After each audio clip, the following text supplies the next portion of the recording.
Heidi and Rod from Garden Crossings, and we are up at the Up North Garden today, and we're going to go ahead and plant up some of the containers with kind of our fall transformation look. So we've got a bunch of mums and Heuchera and Kale and a bunch of other fun things that we're going to be putting together. So if you want to stick with us a minute, we'll show you what we're going to do here for fall. So in this planter here, we have some dahlia, some sun patience, and then a little bit of ivy. And then there's also, I think we have a couple of the caladiums tucked in.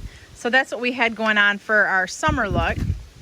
So now what Rod's doing is he's cutting back that dahlia, and then he's gonna remove all the annuals with the exception of the ivy, because the ivy is something that we can take through the fall and even into the winter if we want to. And it just kind of gives this pot a nice trailing look.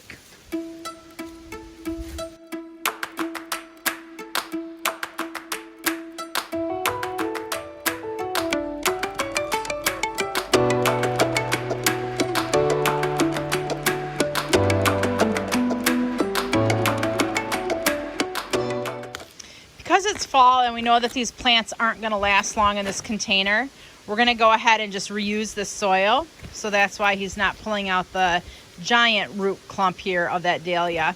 He's just trying to break it apart. That way we have the soil remaining.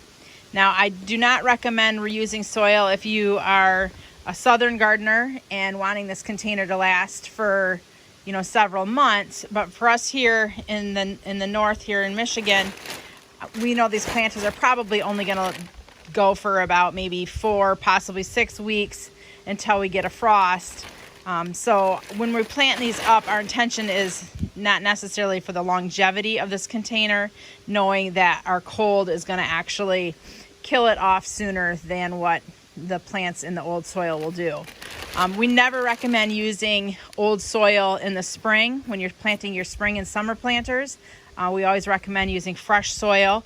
And the reason is because when you use this old soil, there's really no nutrients left in it, and it's depleted of anything and everything that your plants need to grow throughout the summer and look good. So like I said, for the fall here, we know they're not going to last long anyways, so it's not going to be the fault of the soil. If the plants start to decline, it's going to be the weather. So this here is a Crescent Container. It's a self-watering pot. So basically you can see, just remove that insert, and there's the water reservoir.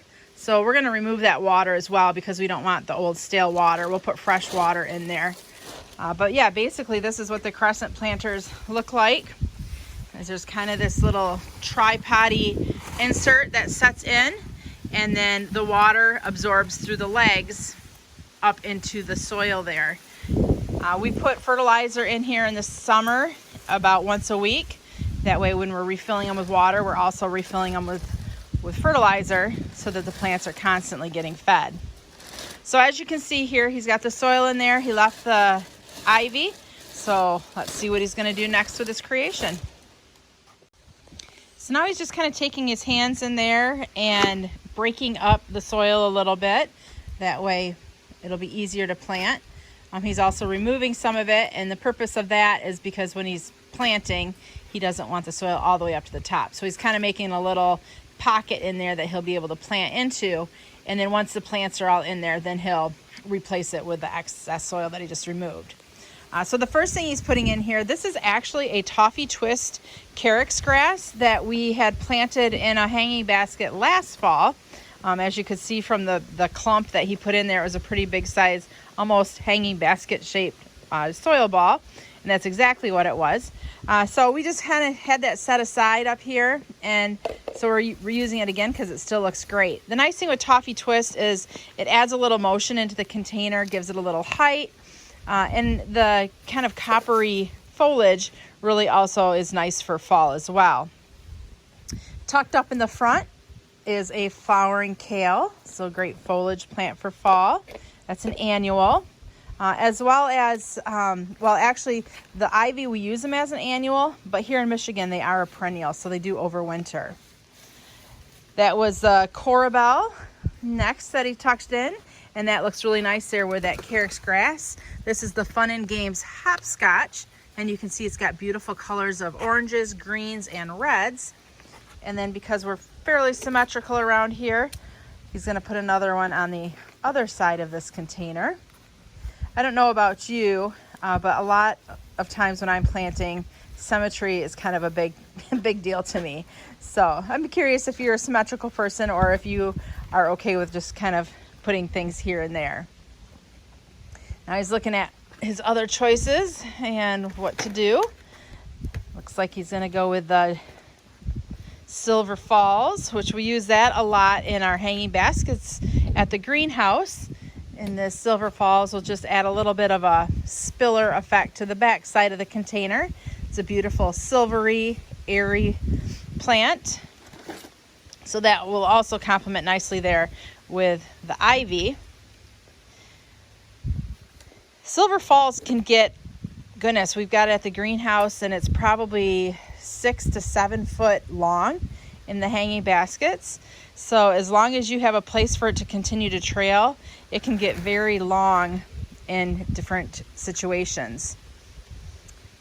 Now what's he gonna go with for the back? He's got some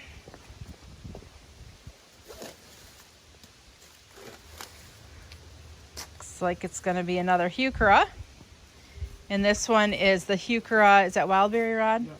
So this is Heuchera wildberry, which has really a nice kind of a pinkish purple tint to the leaves. And then they also have really nice silver veining. We'll go in for a closer look as soon as he gets it planted.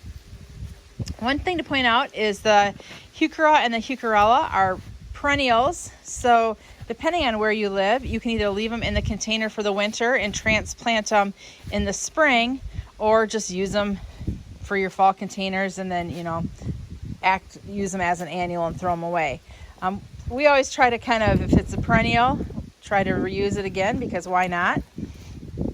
And the Heuchera, I wouldn't recommend planting it late fall if your containers start to kind of peter out, because there's just not going to have enough time for it to get established into its new location. So I would leave it in its current pot here until the spring, when then you can go ahead and get it transplanted where it can then root down into the ground. So the one thing too to point out is those are a little bit taller. So you can see how in the front it's a little shorter, and in the back there's a little bit more height there from those corabels. So we'll go in for take a closer look here at the wildberry. Beautiful silver with some dark, silver, beautiful purple with dark veining. Looks nice too, that toffee twist grass. The Dichondra Silver Falls, the Heucherella hopscotch, and he's finding a hole to put one more. And this one here, is that Mahogany Monster? Yes. Yeah, so this one here is the Heuchera Mahogany Monster, which is a little bit more of the orange and purple foliage on it. Mahogany Monster is also a Heuchera that gets a little bit taller if it's planted in the landscape, a little bit bigger and taller. Got it all nicely tucked in there. And two, you can see how that complements nicely with that kale as well. So here is the Mahogany Monster.